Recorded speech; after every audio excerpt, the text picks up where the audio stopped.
20% of the world's entire oil supply moves through a waterway that is just 21 miles wide at its narrowest point. Trump has given Iran 48 hours to keep it open, or face consequences. A U.S. airman is missing in the Persian Gulf. Oil prices moved overnight. Before this week is over, you will feel this at the pump. Here is everything they are not telling you.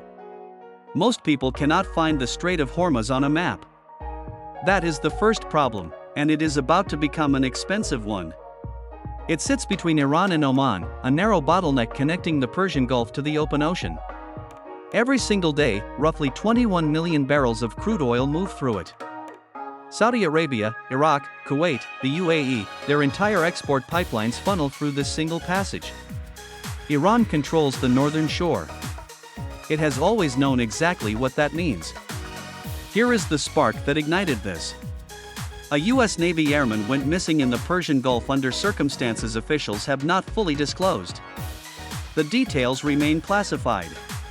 But the U.S. government believes Iran is connected to the disappearance.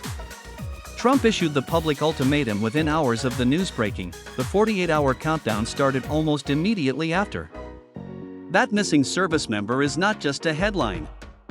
He is the human reason 21 million barrels of daily oil supply are suddenly in question. Iran has threatened to close the strait at least a dozen times over the past 2 decades.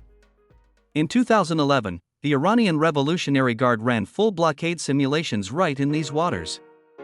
In 2019, they seized a British oil tanker in broad daylight in the strait.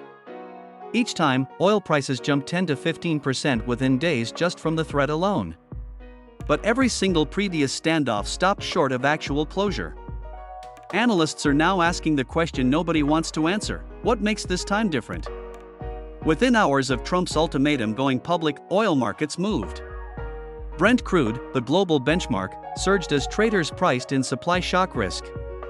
Here is the math no cable anchor is running for you. In 2019, when Hormuz tensions last peaked, U.S. gas prices rose an average of 25 cents per gallon within 2 weeks, from a threat alone. This is not a threat.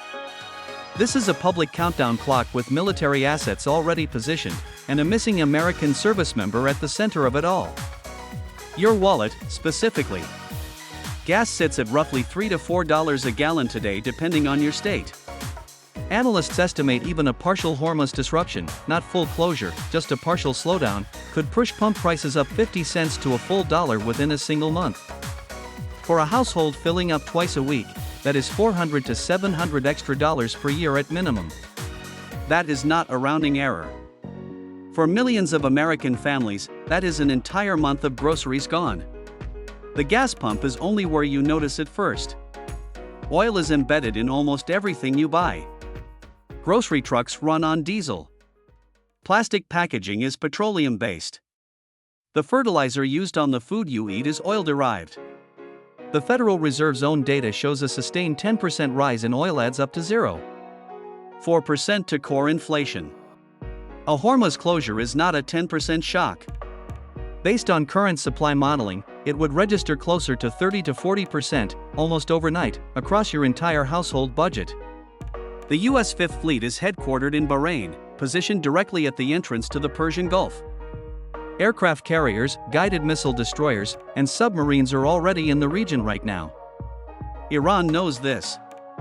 But Iran also knows that any direct engagement with U.S. forces gives Tehran a domestic rallying narrative and a legal pretext to fully close the strait. Trump's 48-hour window is not purely military. It is a high-stakes negotiating move in a sanctions pressure campaign that has been building for months, and both sides are playing it in public for a reason. When the clock expires, analysts see 3 realistic outcomes. Iran stands down and Trump claims a win. Iran ignores the deadline and Trump decides whether to act or permanently lose credibility. Or Iran makes a limited gesture, releasing information about the missing airman, a partial signal, without fully capitulating. Historically, Iran prefers option 3. But the missing service member changes the calculation entirely. This is no longer a dispute purely about oil or sanctions. It has become personal. And personal conflicts between nuclear-capable powers are the ones history remembers for the wrong reasons. The Strait of Hormuz has never actually been closed in modern history. Every previous standoff, every seized tanker, every blockade drill, every public ultimatum, stopped short at the last moment. But no previous standoff came with a missing American service member, a sitting president's public countdown, and oil markets already moving before a single shot was fired. When those 48 hours expire, nobody, not the Pentagon, not Wall Street, not your gas station, knows what the answer will be. Follow this channel right now. The next update could change everything you just heard.